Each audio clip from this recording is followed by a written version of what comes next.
Hello again, I'm back inside the Mondeo, and this video is dedicated to Daniela in Cyprus, who contacted me asking for help, because she has a Mondeo that has 7 diagnostic faults on it, including active immobilization.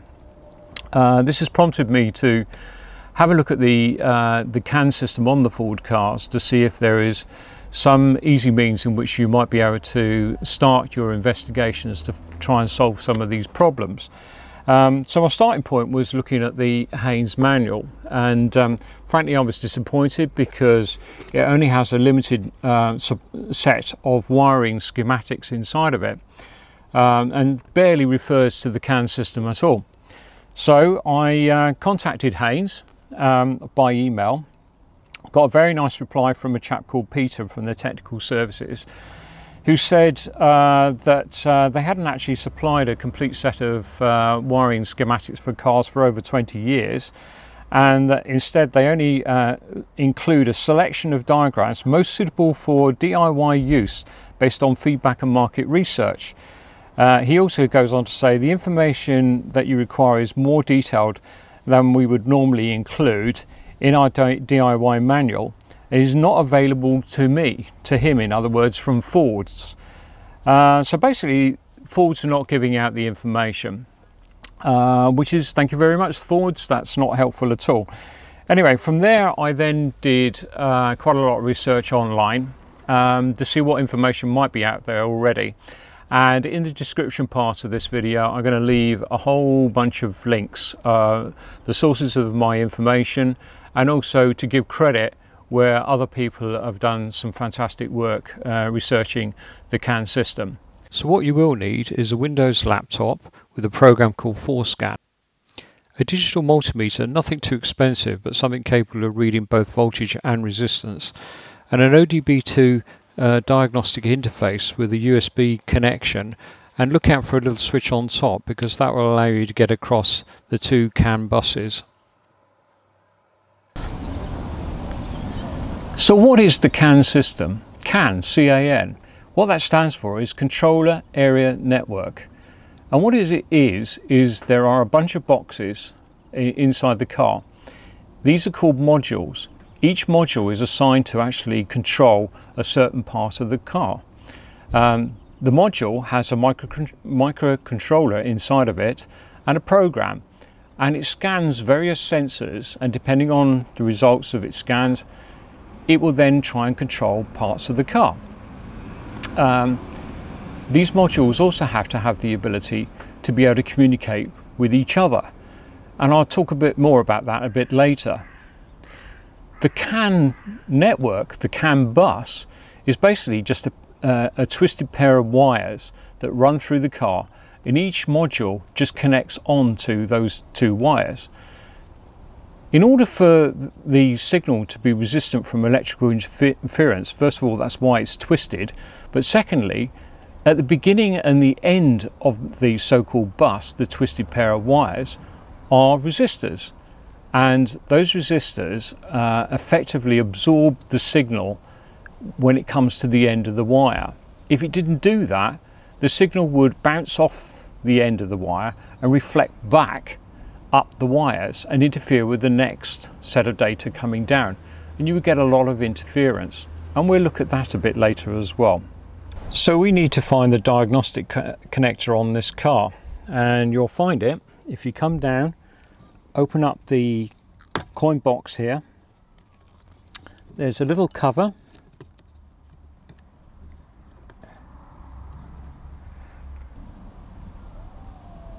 Is the diagnostic connector.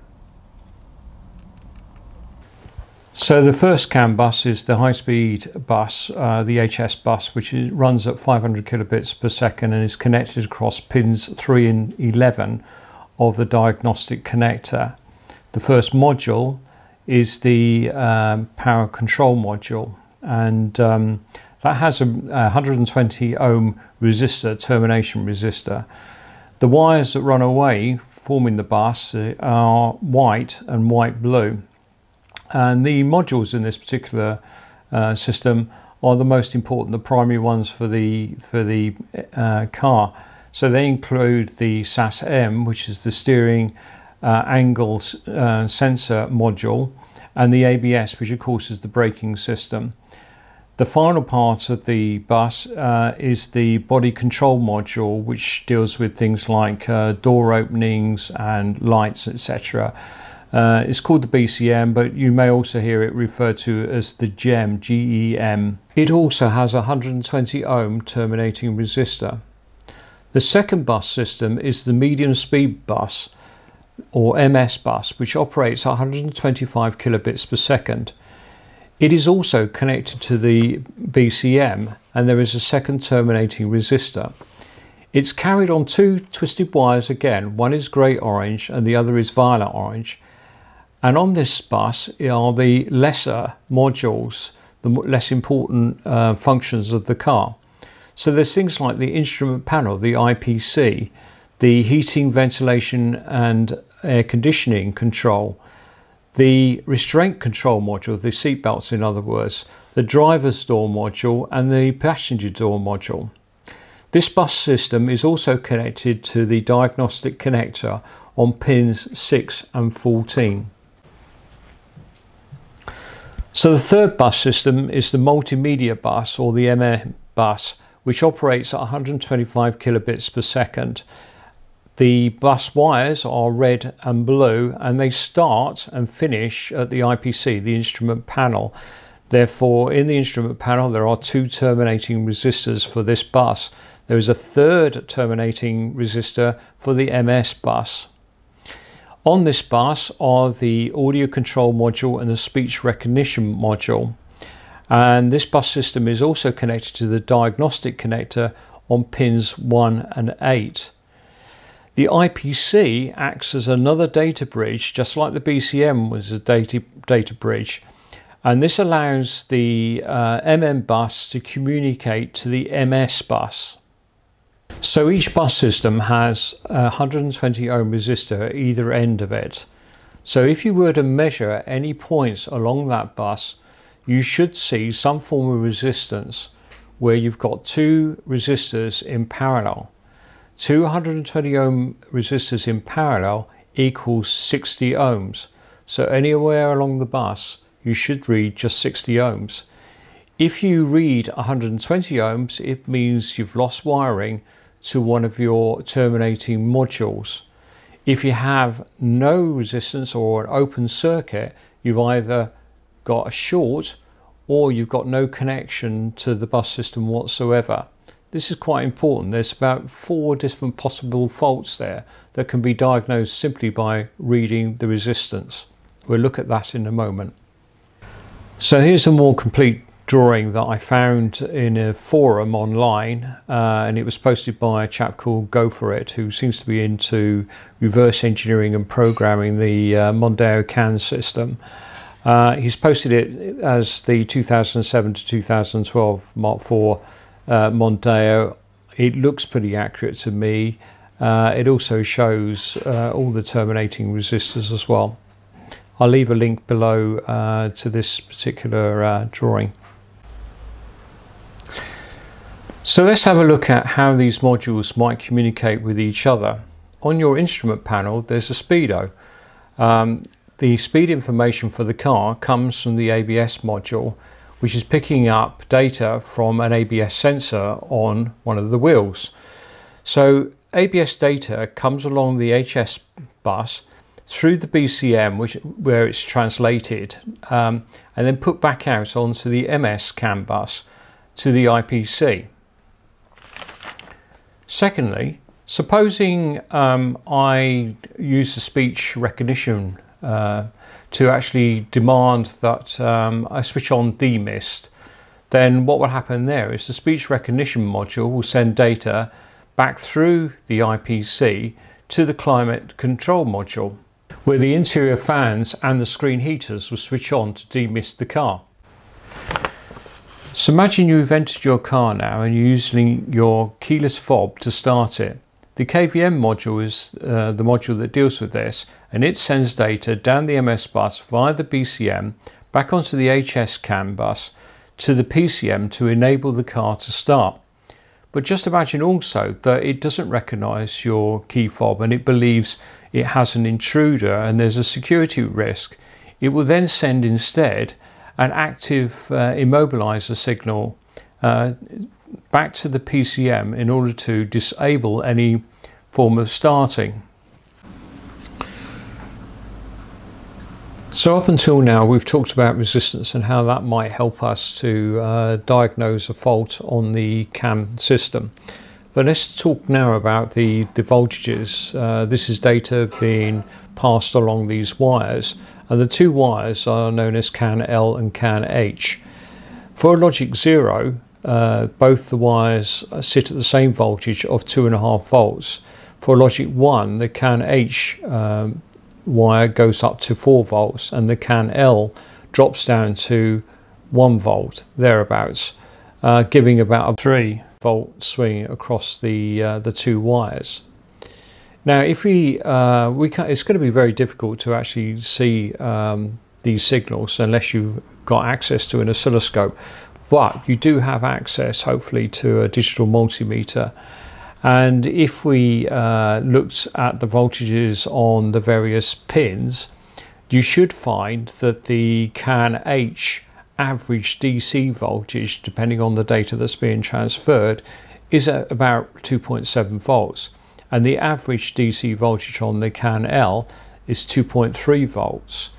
Now, if these voltages are wildly different, say they're a lot bigger, then that would imply that one of the modules is putting spurious high-level data pulses onto the CAN system, and you need to track down that module. If you don't see any voltage whatsoever, then clearly you've got an open circuit, there's a break in the wire.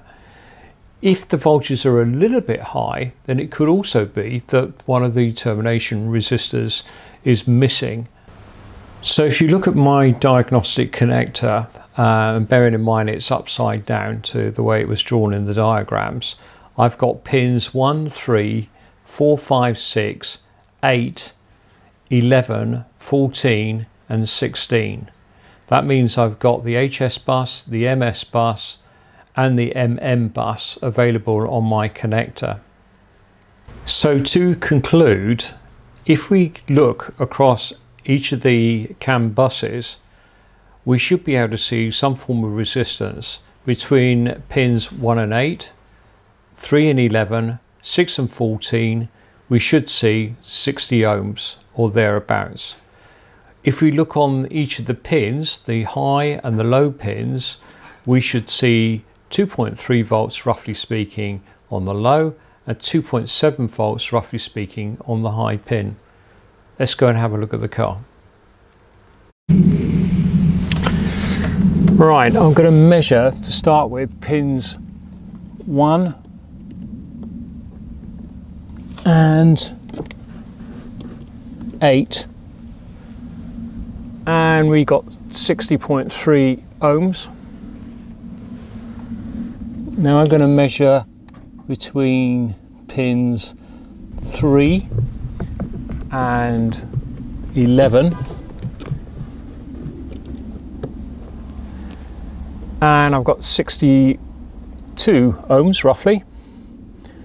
Then I'm going to measure between pins 6 and 14, and I've got 61.5 ohms. So I can see all the termination resistors.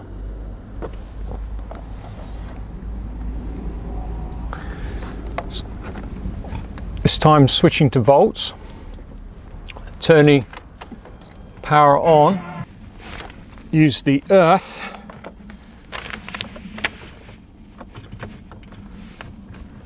on the cigarette lighter or the chassis, and then if I look on the, I'm now going to look on pin 1, and I've got 2.6 volts, pin 8, 2.48, pin 3, is 2.7. Pin 6 is 2.7. So going across the HS high bus, we got 2.6 on 1, 2.7 on 3, and 2.7 on 6. On the low side of the can,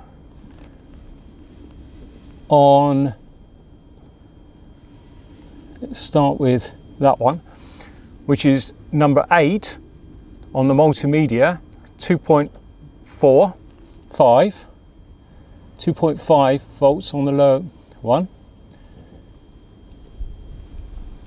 That is pin 11, 2.3,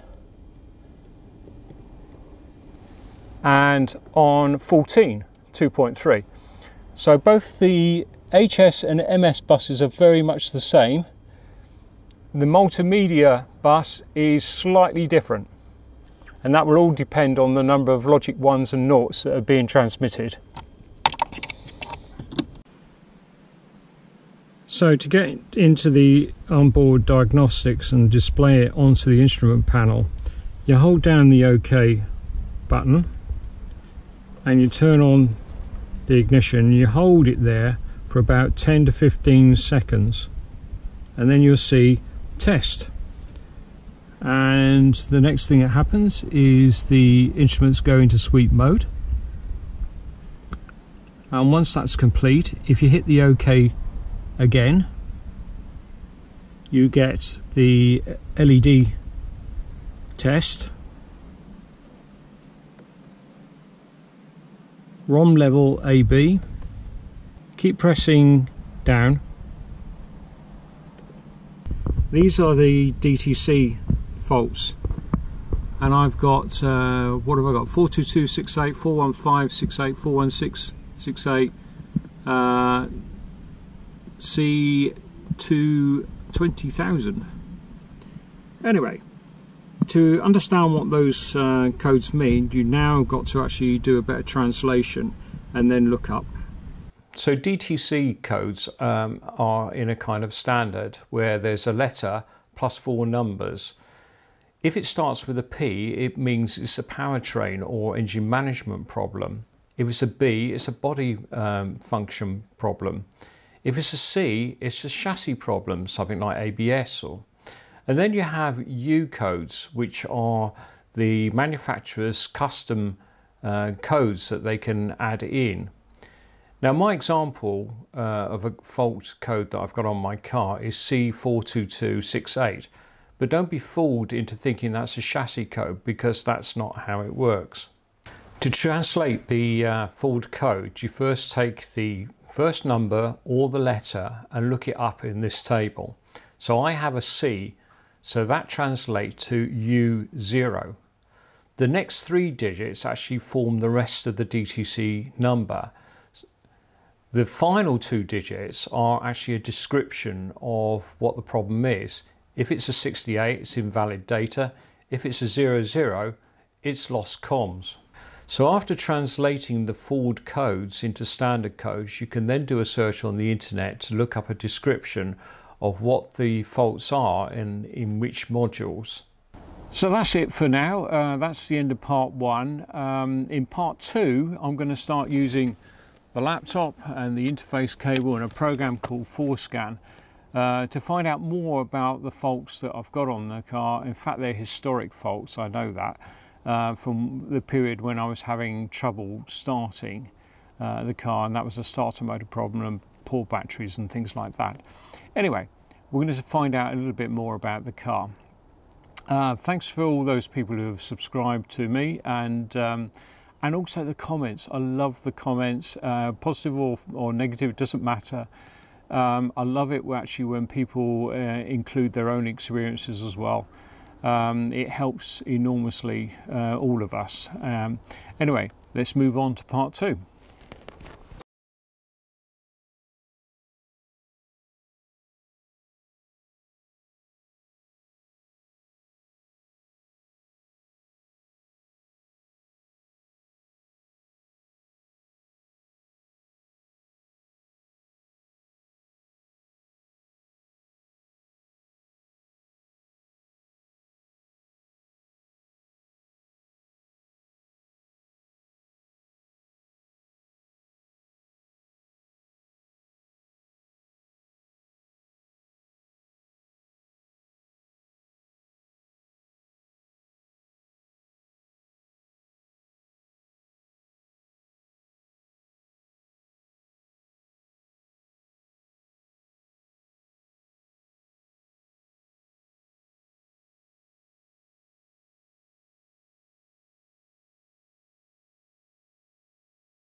3,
3,